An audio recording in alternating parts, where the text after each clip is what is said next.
Quem acha que está deitada? Então, se você acha que a pessoa é a que está deitada, você acha que a pessoa é o corpo. Se você acha que a pessoa é a que está em pé, você acha que a pessoa é o espírito. Como é que o Estado, a nossa Constituição, considera? A pessoa é o corpo ou a pessoa é o espírito? O nosso Estado, a Constituição, considera a pessoa como sendo o espírito. Tá? Tanto assim é que, se fizermos um clone humano perfeito, cada um receberá uma identidade diferente. Tanto assim que gêmeos univitelínicos, que têm genes idênticos, são clones perfeitos, cada um recebe um ciclo e RG diferentes. Se o corpo é idêntico, com os genes idênticos, o que é diferente? É o espírito. Então, quando o Estado reconhece a diferença das pessoas, reconhece a pessoa como sendo o espírito. Inclusive, nossa Constituição também é espiritualista. Sabem disso, né? Constituição de 1988, saudosa memória, Ulisses Guimarães, lembra? Vocês lembram como é que é a Constituição brasileira? Preâmbulo. Vocês são brasileiros?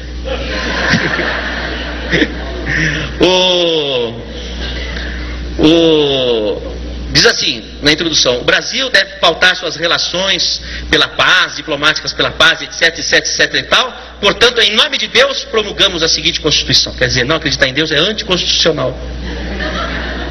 Tá? Bom, então isso daqui é o estado de desdobramento. O Estado reconhece a pessoa como sendo o espírito. Não é? Vamos ao próximo. Oi, filha. Pois diga.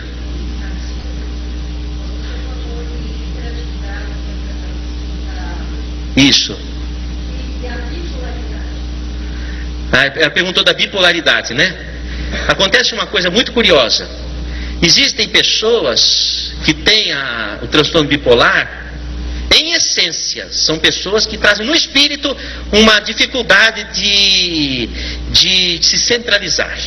Tá? É aquela pessoa que quer dar um voo de Ícaro. Ela quer alcançar a luz, mas vai alcançar a luz com asas de cera. Depois ela despenca. O sol derrete a asa e ela despenca. Então a pessoa está entre a euforia e a depressão. Então há pessoas que trazem na essência esse desejo, essa fuga, e espiritualmente elas é difícil tratar, porque em essência elas não querem percorrer o passo a passo. Para elas é difícil. É como o poema de Alfonso Guimarães, que diz assim: quando Ismália enlouqueceu, pôs-se na torre a sonhar. Queria a lua do céu, queria a lua do mar. Então ela queria dar o voo de Ícaro e ela mergulha na lua do mar. Não é? Então o transtorno bipolar, há aquele caso que em essência a pessoa tem a doença por uma dificuldade de ir pelo passo a passo.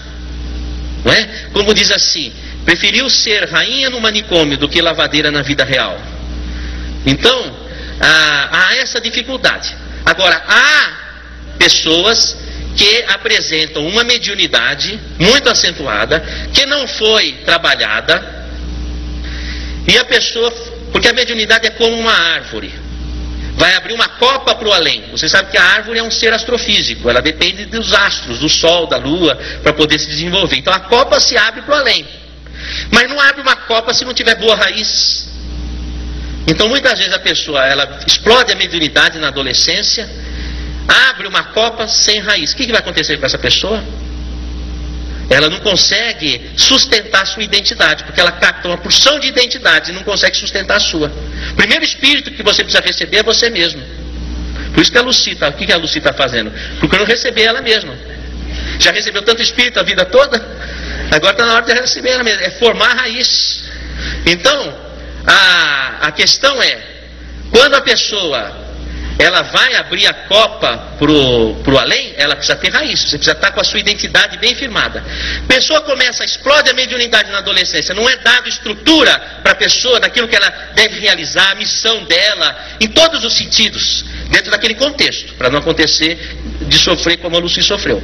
Amar o próximo sem deixar de cantar a sua própria canção. Então tem que trabalhar dessa forma. Aí o que acontece?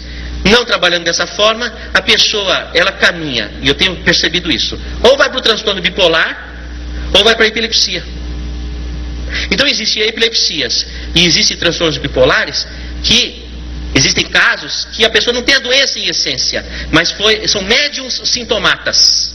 E você precisa saber fazer esse discernimento. Saber discernir quando é o transtorno bipolar, quando é efetivamente um problema mediúnico em essência. E o curioso é que a epilepsia e o transtorno bipolar, os dois usam a mesma medicação para tratamento. É curioso. E a medicação que é usada nos dois, da epilepsia e do transtorno bipolar, tira uma pessoa do transe. Porque se você tomar um LSD, você entra em transe. Se você tomar uma carbamazepina, você sai do transe. Porque aqui, a mediunidade é orgânica, é uma função de senso-percepção. Você pode facilitar ou abrir, usando química. Qual é o problema das drogas? O problema das drogas é que a mediunidade está presente na maior parte das pessoas, em escala acentuada. Isso não é trabalhado na nossa sociedade, a pessoa fica explodindo, ela vai para as drogas, vai para o álcool. Porque nós nascemos para transcender. Então a mediunidade ela é essencial como a inteligência, a emoção, é o nosso contato com o devir, é o nosso contato com o além. Então nós nascemos com esse dom.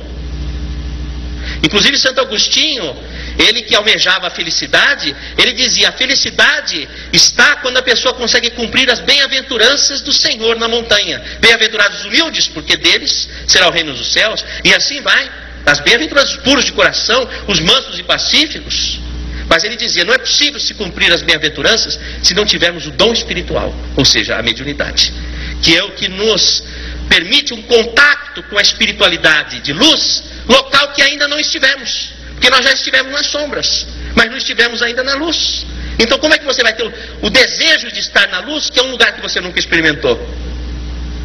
Mas você pode experimentar, você pode sentir o êxtase do paraíso, vamos chamar dessa forma, se você tiver o dom mediúnico permeável a isso. E aí você vai ter o anseio de progredir. E aí você consegue cumprir as bem-aventuranças. Então a mediunidade, ela é um elemento essencial. Se a pessoa não usufrui e não trabalha esse dom segundo o mecanismo da árvore que eu falei, raiz, copa, a pessoa ela se desestrutura. E nós nascemos, nosso organismo nasceu com essa porta aberta. Nós temos uma porta de entrada, que é o hipotálamo, são os hormônios, as enzimas que nos conectam aqui, mas nós temos a porta de saída, que é o cone que vai da pineal ao lobo frontal, é a expansão do nosso devir.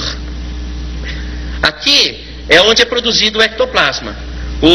Parte do ectoplasma, esse é da mitocôndria, as nossas células todas têm mitocôndrias, para onde vai o oxigênio que você respira. Respira. Foi para as mitocôndrias. Respirar já não vai ser mais a mesma coisa para você. Então, lá o oxigênio vai servir para combustão energética, para produzir energia. Porque você sabe que o oxigênio é o elemento de combustão. Não é quem que descobriu o oxigênio? Foi o Lavoisier.